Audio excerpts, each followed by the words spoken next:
बे गियान गैयै गथ' प्रमद बर'आ एबसुनि प्रेसिडेन्ट मोननो बियो बे प्रेसिडेन्ट लाया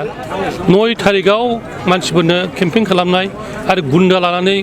12था गारि लानानै बे बेरायनाय बियो 9 थारिखआव जानो मोनामोन। 11 नं बावखुंग्रि बियाबाव बिपिएफ दोलोनि गेदेर मावथिफोरनि जथुम बे मेलावनो बिटिसिनि बारग'सिब हाग्रामा महिलारिया नुजाथियो। बिटिसिआ जिहेतु बिराद गोग्लैसोनाय एरियामोन बे बिटिसि ओनसोला ओंखायनो जोङो बांसिन लामा दालांखौ बांसिन गुरुत्व होदोंमोन बै समाव।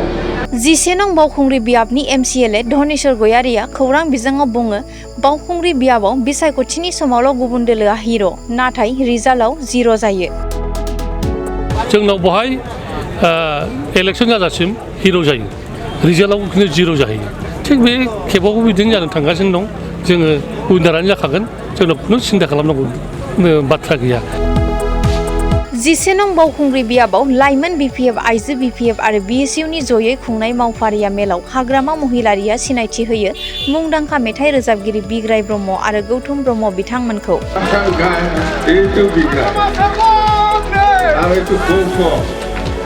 बिसिनि गानखौनो दामनानै मोसायाबा नोंसोरलाय पिकनिकफ्राव नङा। बे मावफारिया मेलाव इउपिपिएल आरो बिजेपिनिफ्राय 100निख्रुइ बांसिन सोद्रोमाफोरा बिपिएफनि नेमखान्थि बायदियै बिपिएफ दोलोआव जयनिं जायो। सेन्ट्रेल बिपिएफआ इउथ बिएसइउ वमेन जयै मोनफ्रोमबो जायगायाव बेबादिनो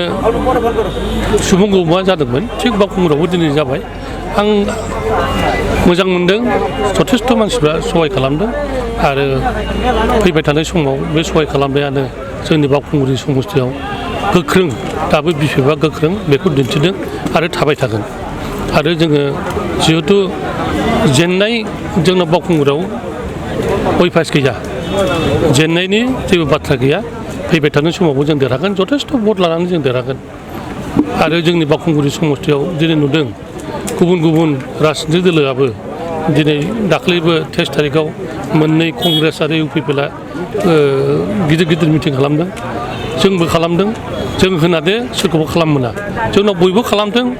नियम मथे खालामथों आरो नियम मथे थांथों। बे समाव दाख्लै 23 थारिखआव नायगाव काग्रिकलाव जेब्ला मिटिं जायो बावहाय प्रमद बर'आ मोनसे खोथा होनदों आंखौ थांनाय 2020 सननि निर्बाचनाव बिसायख'थियाव आंखौ आक्रमन खालामदों होननानै खिन्थु बावहाय नोंथांमोनाबो सों बे गियान गैयै गथ' प्रमद बर'आ एबसुनि प्रेसिडेन्ट मोननो बियो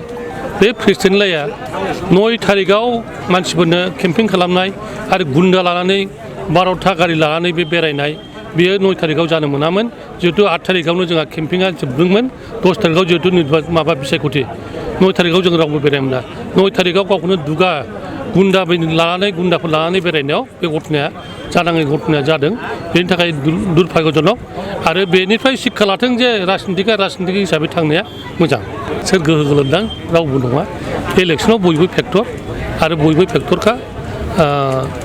गोसोआथ' जाखागोन बोसोरे गोसो जायो जोंनाव बहाय इलेक्सन जाजासिम हिर' जायो रिजाल्टआव खिन्थु 0 जाहैयो थिग बे खेबावबो बिदिनो जानो थांगासिनो दं जोङो उइनारानो जाखागोन जोंनाव खुनु सिन्था खालामनांगौ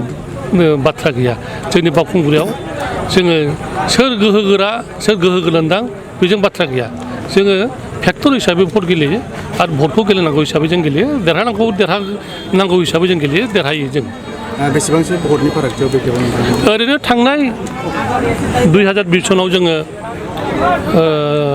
4,444 भटआव जों देरहादोंमोन डिफारेन्सआव ओमफ्राय एमपि इलेक्सनावबो जों 4,000नि एसे बारा मोन्दों एबारनि खेबाव जोङो बेखौ बारायनो थाखाय सेस्था खालामगासिनो दं आरो दिनैनि दिनाव जे नुदों इउपिपिएलनि मानसिफ्रा जोंनाव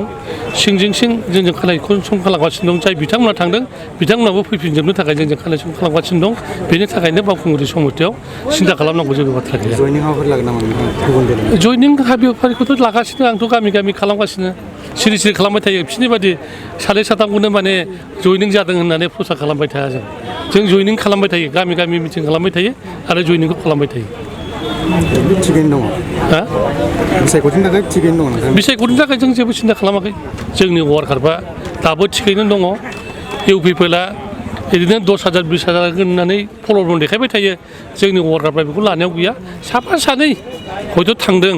बे साफा सानै थांनायखौ जोङो खरसाया माने थांखायो जोङो आरो जोंबो मोनदोंना गोदान भटारफोर जों मोनदों गुबुन गुबुन मानसिफोरखौ जों मोनदों इउपिपिएलनिफ्रायबो हाबगासिनो दं इउपिपिएलनि मेम्बारफ्रानो जोंनाव हाबगोन लासैनो हाबगोन दा एसे समय दंबावो नालाय जोङो बेखौ आगस्ट'हालागै गासिबो सोनायखौ कमप्लिट खालामगोन